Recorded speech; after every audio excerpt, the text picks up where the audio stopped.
राष्ट्रपति द्रौपदी मुर्मू ने आयुष्मान भवः कार्यक्रम का किया शुभारंभ। कहा, कोई भी गांव या क्षेत्र ऐसा न हो जो स्वास्थ्य सेवाओं से रहे वंचित। रांची में राज्यपाल ने किया शुभारंभ। झारखंड विधानसभा की लोक सेवा समिति ने बोकारो और प्रश्न ध्यानाकर्षण समिति ने साहेबगंज में की बैठक। अधिकारियों को दिए कई निर्देश। सहायक आचार्य नियुक्ति नियमावली मामले में हुई सुनवाई। पारा शिक्षकों को 50% आरक्षण मामले में हाईकोर्ट ने राज्य सरकार, जेईपीसी और जेएसएससी से मांगा जवाब। और जामताड़ा में मोटे अनाजों पर आधारित व्यंजन प्रतियोगिता आयोजित। बेहतर व्यंजन बनाने वाली महिलाएं हुई पुरस्कृत। ग्रामीणों को मिलेट्स के फायदे की दी गई जानकारी।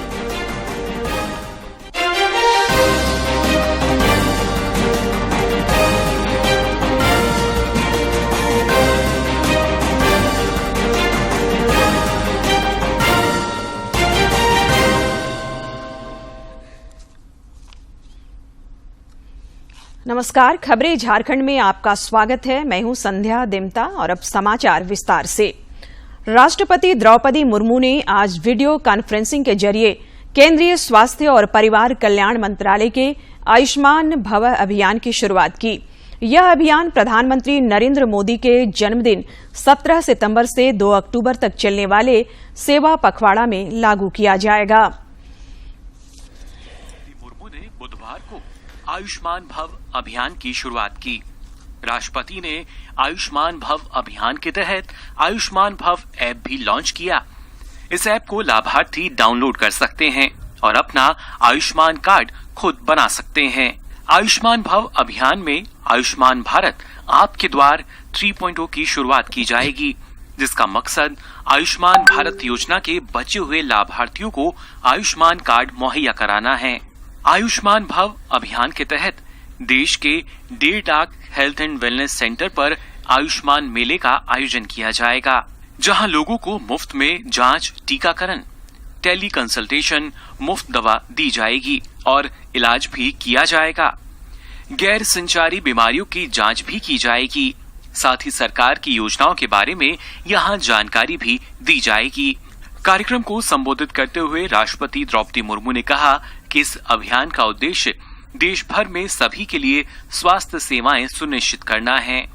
कार्यक्रम में कई राज्यों के राज्यपाल, मुख्यमंत्री, स्वास्थ्य मंत्री, सांसद, विधायक और बनारस सहित कई शहरों के लोग भी जुड़े हुए थे।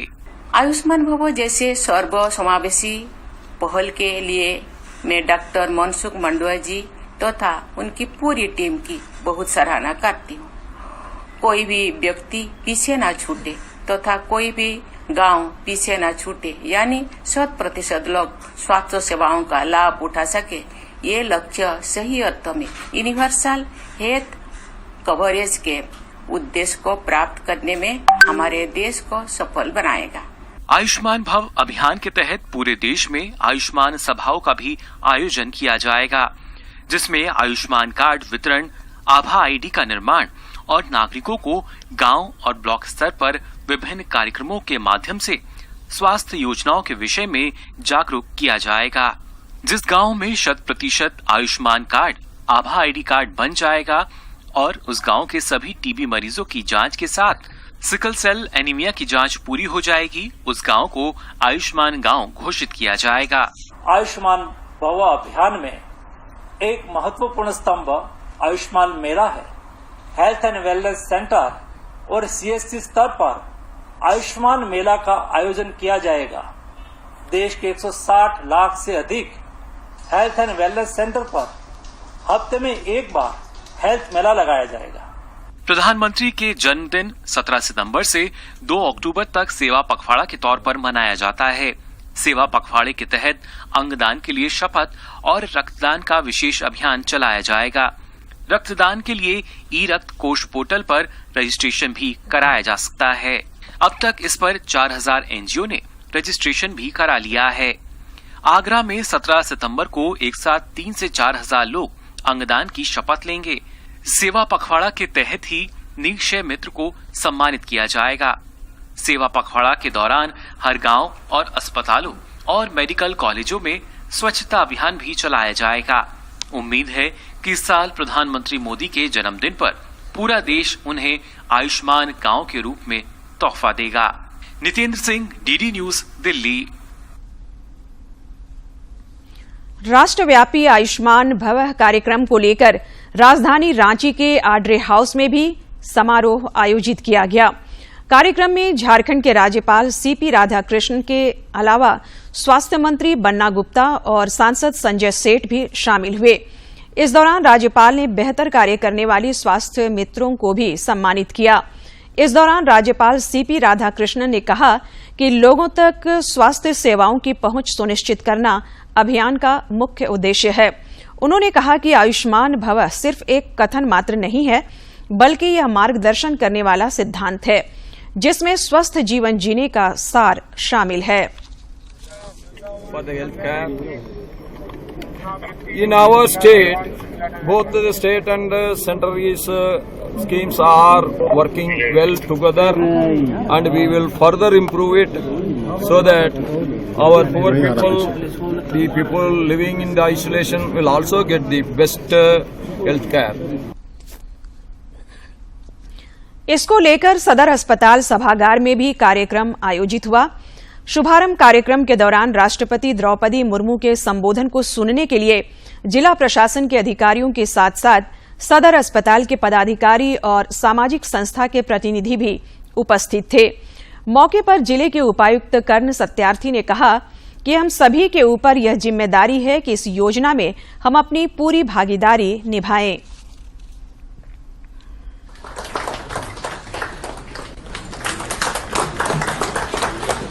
पूर्ण विश्वास है, आशा है कि अभी हम लोग टीबी के मरीजों को बहुत लोगों ने गोद लिया है। उसी तरह अभी बहुत सारा बीमारियों के बारे में बताया गया, ब्लड डोनेट किया है, जीवन बचाया है। तो गुमला में बहुत सारे लोग जो समाज सेवा के क्षेत्र में कूट के आप लोगों के मन में जो सेवा की भाव भरा है, निश्चित तौर पर मैं जितना भी तारीफ करूंगी कम हो। देवघर सदर अस्पताल में भी आयुष्मान भव कार्यक्रम का शुभारंभ किया गया। उपायुक्त और सिविल सर्जन ने संयुक्त रूप से इस कार्यक्रम का उद्घाटन किया। मौके पर लाभुक को आयुष्मान कार्ड का भी वितरण किया गया। उपायुक्त विशाल सागर ने कहा कि हर जिले में इस कार्यक्रम को सफल बनाने के लिए आयुष्मान भव कार्यक्रम की शुरुआत की जा रही है। उन्होंने इस अभियान के तहत होने वाले कार्यक्रम की विस्तृत जानकारी भी दी।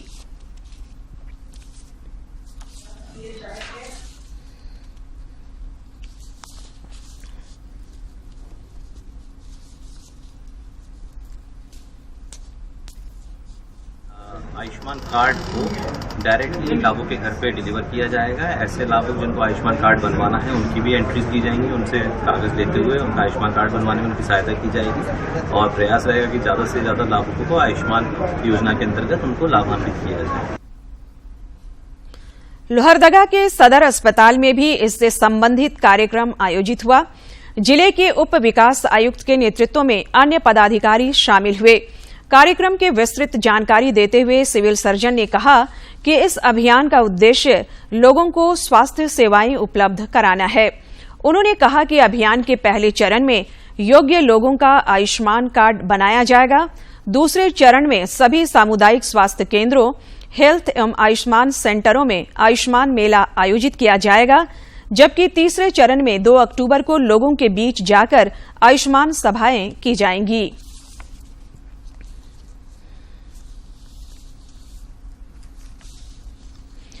मुख्यमंत्री हेमंत सोरेन से आज उत्पाद एवं मद्य निषेध विभाग की मंत्री और हाल ही में डुमरी उपचुनाव में जीती बेबी देवी ने मुलाकात की। इस दौरान उन्होंने डुमरी विधानसभा उपचुनाव में मिली जीत के लिए मुख्यमंत्री के प्रति आभार जताया। इस अवसर पर मुख्यमंत्री ने मंत्री बेबी देवी को बधाई और शुभकामनाएं दी। मौके पर मुख्यमंत्री ने कहा कि राज्य के पूर्व शिक्षा मंत्री स्वर्गीय जगन्नाथ महतो के सपनों को पूरा करना हम सभी की नैतिक जिम्मेदारी है। हमारी सरकार उनके आदर्श एवं विचारों को आत्मसात करते हुए समस्त झारखंड वासियों की खुशहाली, उन्नति और सर्वांगीण विकास के लिए प्रतिबद्धता के साथ कार्य कर रही है। प्रधानमंत्री नरेंद्र मोदी की अध्यक्षता में आज केंद्रीय मंत्रिमंडल की महत्वपूर्ण बैठक हुई। इस दौरान कई प्रस्तावों पर मुहर लगी। बाद में कैबिनेट के फैसलों की जानकारी देते हुए केंद्रीय सूचना और प्रसारण मंत्री अनुराग सिंह ठाकुर ने कहा कि G20 शिखर सम्मेलन को सफल बनाने के लिए प्रधानमंत्री नरेंद्र मोदी को कैबिनेट ने बधाई दी। लीडर्स समिट, मेन समिट यहां पर हुई दिल्ली में, वो बहुत सफल उसका आयोजन हुआ और भारत की भूमि पर भारत के नेतृत्व में जो सफलता G20 में मिली है उसको लेकर एक और माननीय रक्षा मंत्री जी ने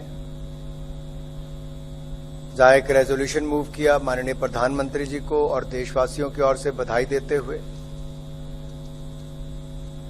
कि G20 के सफल आयोजन, पीएम के कुशल नेतृत्व और दृढ़ इच्छा शक्ति का एक प्रतीक भी है और इसकी चर्चा आज न केवल भारत में बल्कि पूरे विश्व में हो रही है। केंद्रीय मंत्री ने यह भी कहा कि कैबिनेट ने प्रधानमंत्री उज्ज्वला योजना के तहत 75 लाख महिलाओं को मुफ्त घरेलू गैस कनेक्शन देने के लिए अनुदान जारी करने को भी स्वीकृति दी है। ओणम के त्योहार पर प्रधानमंत्री नरेंद्र मोदी जी के अध्यक्षता वाली कैबिनेट ने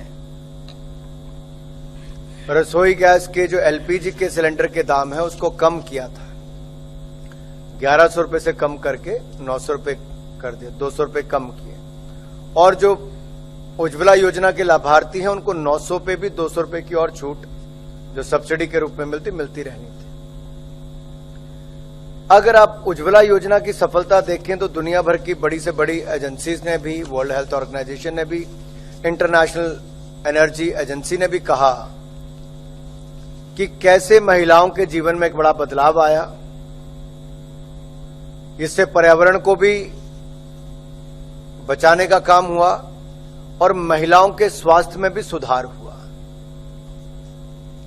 9 करोड़ 60 लाख रसोई गैस के सिलेंडर अब तक दिए जा चुके हैं उज्ज्वला योजना के अंतर्गत और आज मुझे कहते हुए प्रसन्नता है कि 75 लाख मुफ्त एलपीजी के कनेक्शन अब और दिए जाएंगे मांग को देखते हुए, ताकि गरीब और जरूरतमंद महिलाओं को इसका लाभ मिल सके। केंद्रीय कैबिनेट ने एक अन्य फैसले में ई कोर्ट्स मिशन मोड के प्रोजेक्ट फेज 3 को भी मंजूरी प्रदान कर दी। श्री ठाकुर ने कहा कि इस प्रोजेक्ट पर 7,210 करोड़ रुपए खर्च होंगे। लगभग 7,210 करोड़ रुपए की लागत से पूरा किया जाएगा। इन ई कोर्ट्स का उद्देश्य ऑनलाइन और पेपरलेस कोर्ट्स की स्थापना करना है, जिससे न्यायिक व्यवस्था को नागरिकों के लिए सुलभ, किफायती, विश्वसनीय और पारदर्शी बनाया जा सके। भाजपा के राष्ट्रीय उपाध्यक्ष और पूर्व मुख्यमंत्री रघुवर दास ने मुख्यमंत्री हेमंत सोरेन पर जनता को दिग्भ्रमित करने का आरोप लगाया है। उन्होंने पीएम आवास योजना को लेकर मुख्यमंत्री के बयान पर कड़ी प्रतिक्रिया दी है। श्री दास ने कहा कि केंद्र सरकार ने आवास पोर्टल पर डाले सभी आवासों को स्वीकृति प्रदान की है। उन्होंने कहा कि मुख्यमंत्री को केंद्र सरकार पर आरोप लगाने से पहले अपने काम की तरफ झांकना चाहिए। श्री दास ने मुख्यमंत्री से यह भी पूछा कि गरीबों को 3 कमरे के आवास देने के उनके वादे का क्या हुआ।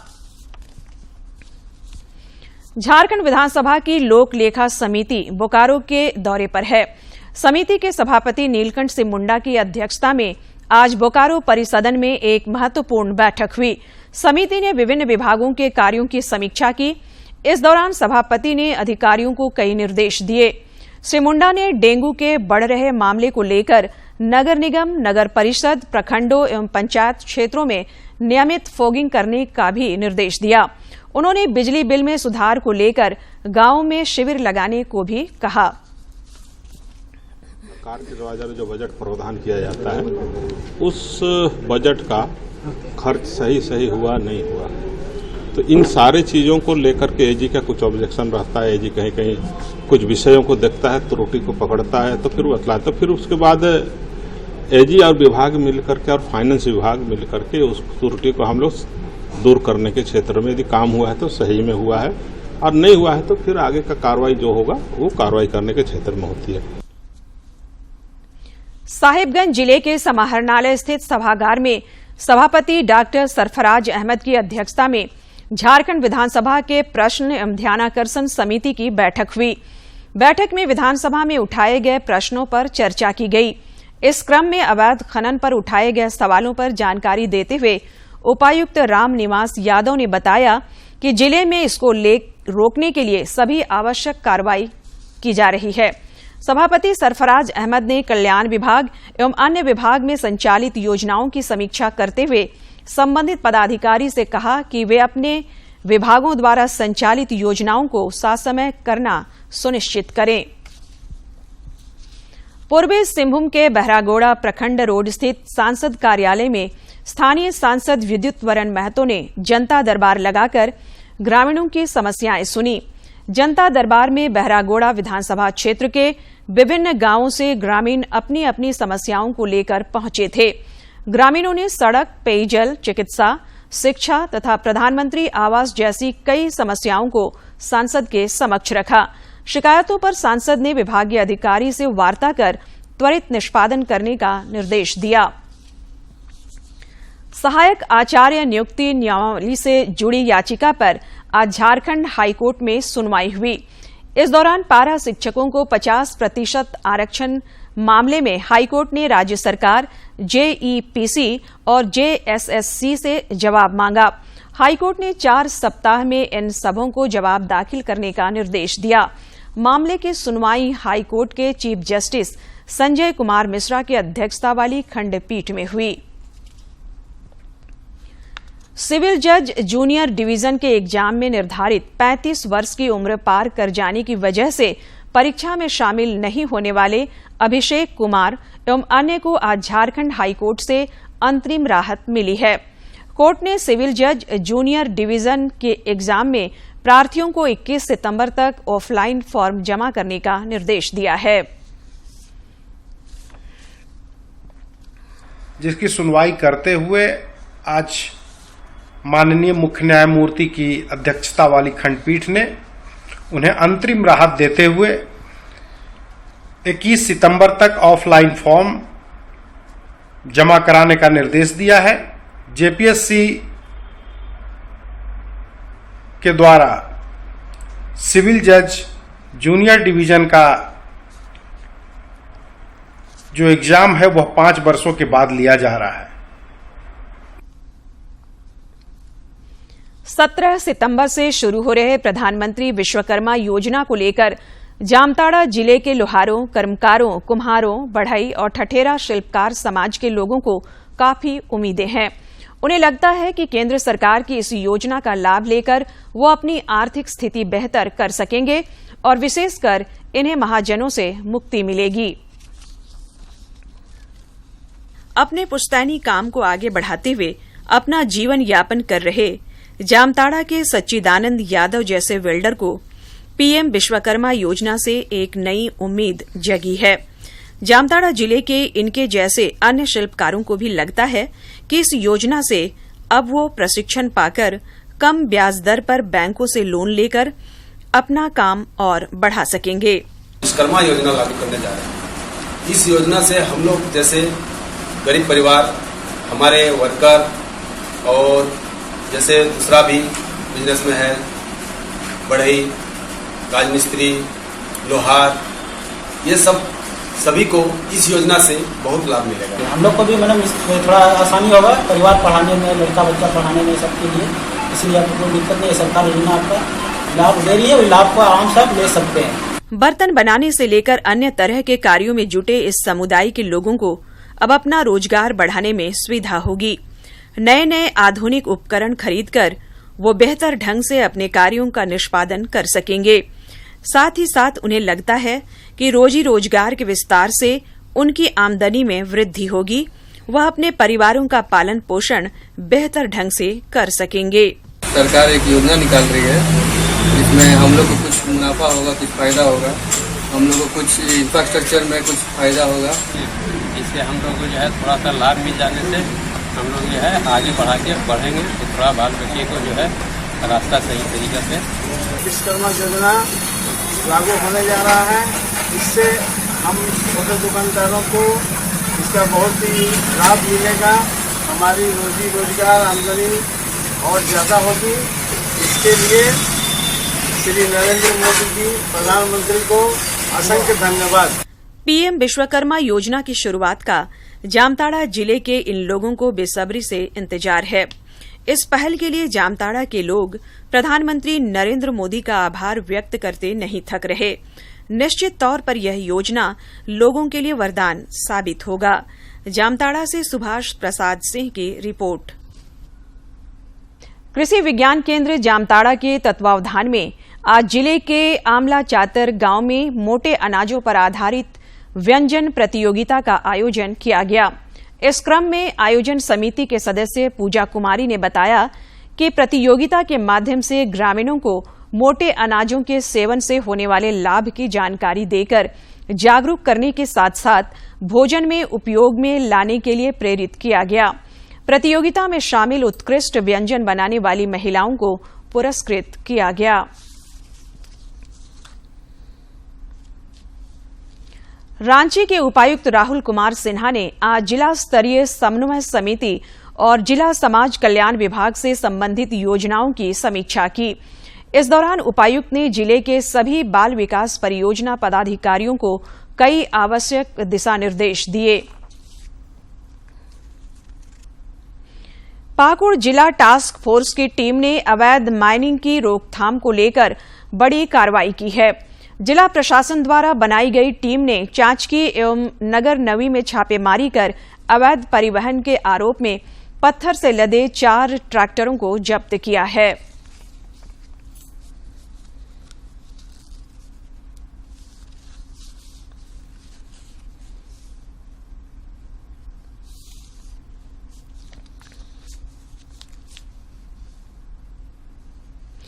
प्रधानमंत्री नरेंद्र मोदी 24 सितंबर को मन की बात कार्यक्रम के जरिए देशवासियों के साथ अपने विचार साझा करेंगे।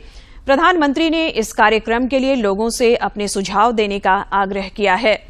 सुझावों को टोल फ्री नंबर 1800-11-7800 पर मिस कॉल देकर रिकॉर्ड कराया जा सकता है। माईगोव फोरम या नमो ऐप पर भी लोग अपने सुझाव दे सकते हैं। अंत में मुख्य समाचार एक बार फिर।